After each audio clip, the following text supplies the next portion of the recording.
l'agence Origine, donc une agence web composée de Samuel Pellissier qui est le chef d'agence et qui s'occupe également du développement web de nos projets avec l'aide de Mathias.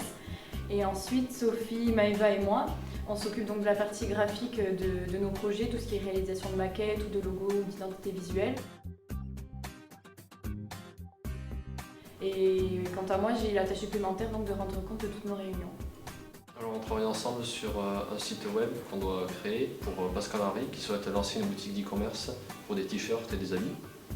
On a travaillé sur le référencement et l'architecture du site web ensemble. Et comme Rémi vous l'a dit, après on s'est divisé en deux groupes pour le graphisme et l'intégration.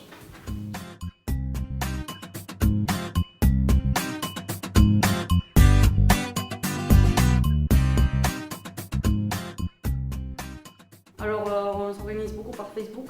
On a un groupe qu'on a créé dont on est tous dedans. On utilise aussi du coup Messenger. On utilise le Drive pour mettre tous les fichiers.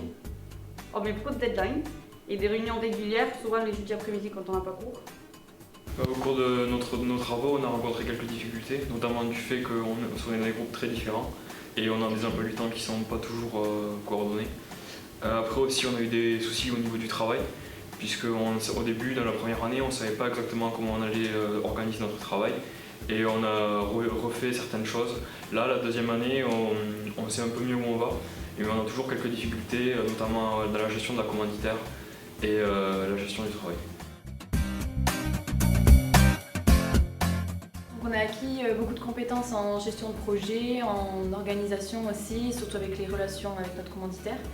Et par contre, ensuite, les autres compétences sont plus des compétences qu'on a acquises en cours et qu'on applique donc dans notre projet pour les créations graphiques ou le développement web.